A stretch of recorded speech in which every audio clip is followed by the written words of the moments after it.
नमस्कार। आज बात करते हैं आचार्य हजारी प्रसाद द्विवेदी के बहुत ही मशहूर निबंध अशोक के फूल की और उसके पीछे छिपे गहरे मतलब की। देखिए, ये कहानी सिर्फ एक फूल की नहीं है। ये तो हमारी संस्कृति, हमारी याददाश्त और हम क्या-क्या भूल जाना चुनते हैं उसकी कहानी है। अजीब सवाल है ना। किसी खूबसूरत खिले हुए फूल को देखकर कोई उदास कैसे हो सकता है? पर द्विवेदी जी अपने निबंध की शुरुआत ठीक इसी सवाल से करते हैं। वो जब भी इन खिले हुए एकदम जिंदा दिल अशोक के फूलों को देखते हैं तो उनका मन भारी हो जाता है। पर ऐसा क्यों? चलिए इसी पहेली में थोड़ा और गहरा उतरते हैं। तो बात करते हैं अशोक के विरोधाभास की। यहीं से पूरी कहानी शुरू होती है। सोचिए, एक महान लेखक, एक इतना खूबसूरत फूल और फिर एक ऐसी उदासी जिसकी कोई उम्मीद न हो। और ये कोई मामूली उदासी नहीं है, इसके पीछे एक बहुत बड़ी वजह है।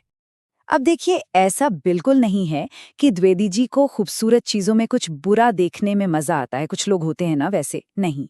वजह वजह बहुत गहरी है। एक ऐसी वजह जो हमारी सामूहिक याददाश्त की परतों के नीचे कहीं दबी हुई है। तो अब बात आती है एक फूल के स्वर्ण युग की। सवाल ये है कि आखिर ये फूल इतनी गहरी भावनाएं जगाता ही क्यों है?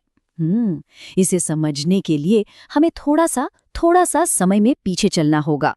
उस जमाने में जब अशोक का फूल सिर्फ एक फूल नहीं था, बल्कि हमारी संस्कृति का एक चमकता हुआ सितारा था। उस दौर में अशोक का फूल एक सांस्कृतिक सुपरस्टार था। सच में, ये सिर्फ प्रेम और सुंदरता का प्रतीक नहीं था, बल्कि ये तो मदन उत्सव यानी वसंत के सबसे बड़े त्योहार का सेंटर पॉइंट था। औरतें इसे कर्णावतार के नाम से एक कीमती गहने की तरह कानों में पहनती थी। और एक मान्यता तो ये भी थी कि ये फूल तब खिलता है जब कोई खूबसूरत स्त्री उसे अपने पैर से छुए। यहाँ तक कि प्रेम के देवता कामदेव के 5 बाणों में से एक अशोक का ही था। मतलब इसका रुतबा ही अलग था। जैसा कि कहा गया है, महान कवि कालिदास ने अशोक के फूल को अपनी रचनाओं में सर्वोच्च सम्मान दिया।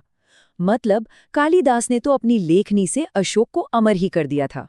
उन्होंने इस फूल को इतना ऊंचा दर्जा दिया, उसकी तुलना एक नई दुल्हन के पवित्र और सम्मानजनक गृह प्रवेश से की। सोचिए कितनी बड़ी बात है ये। और इसकी ताकत सिर्फ कला या साहित्य तक ही नहीं थी। ये फूल तो हमारी पौराणिक कथाओं में भी बहुत गहराई तक जुड़ा हुआ था। कहा जाता है कि ये इतना शक्तिशाली था कि भगवान शिव के मन में भी क्षोभ पैदा कर देता था और भगवान राम को सीता की याद दिलाता था। मतलब ये सिर्फ एक फूल नहीं था, ये भावनाओं को जगाने की ताकत रखता था। अब आते हैं उस संस्कृति पर जो भूल गई। तो सवाल ये है कि इतना मशहूर, इतना जरूरी फूल आखिर गया कहाँ? सबसे हैरान करने वाली बात तो यही है कि कोई चीज जो कभी संस्कृति के दिल में बसती थी, उसे भुलाया कैसे जा सकता है? एक जमाना था जब ये भारतीय संस्कृति का केंद्र था। धर्म, साहित्य, कला, जिंदगी के हर हिस्से में इसकी मौजूदगी थी। इसे सम्मान मिलता था। और फिर इसे भुला दिया गया। वक्त बदला, नई संस्कृतियां आईं और अशोक का फूल धीरे धीरे साहित्य से और लोगों के जहन से गायब हो गया। जो फूल कभी उत्सव का सबसे बड़ा प्रतीक था, वो अब सिर्फ एक मामूली पेड़ बनकर रह गया। और इसी बात पर द्विवेदी जी एक बहुत ही मार्मिक बात कहते हैं। दुनिया बड़ी भुलक्कड़ है।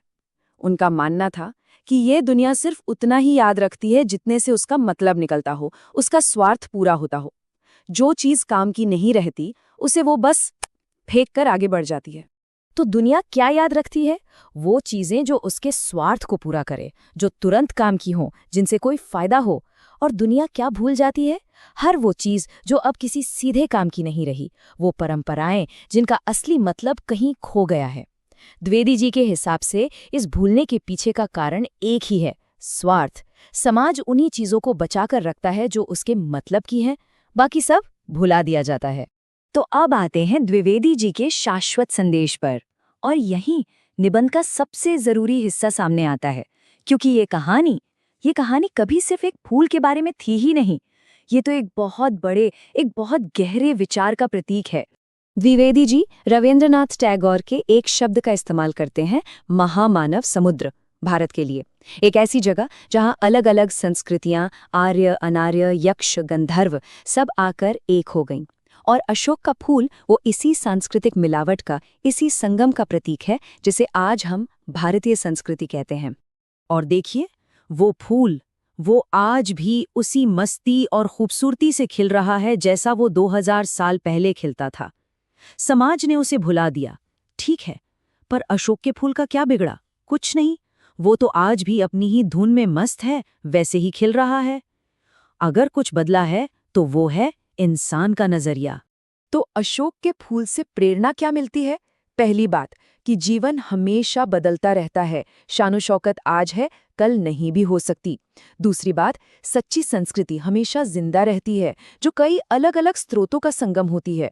और सबसे जरूरी, हमें कभी उम्मीद या जोश नहीं खोना चाहिए। हालात चाहे जैसे भी बदलें, अंदर की खुशी को बनाए रखना जरूरी है। और अंत में लेखक की वो जो शुरू की उदासी थी ना, वो एक बहुत मजबूत सोच में बदल जाती है। वो कहते हैं, उदास होना बेकार है। वो समझ जाते हैं कि फूल नहीं बदला है, वो तो आज भी उतना ही खूबसूरत है, उतना ही जिंदा दिल है। अगर कुछ बदलने की जरूरत है तो वो है हमारे देखने का तरीका, हमारा नजरिया। और ये निबंध हमें इसी सवाल के साथ छोड़ जाता है कि आज हमने कौन सी सुंदर और गहरे मतलब वाली चीजों को भुला दिया है। ये हमें अपने आसपास देखने और सोचने पर मजबूर करता है कि आज के ज़माने में हमारे अशोक के फूल क्या हैं, वो कौन सी खूबसूरत परंपराएं हैं, कौन सी कला है या कौन से विचार हैं जिन्हें हमने शायद अपने स्वार्थ के लिए भुला दिया है।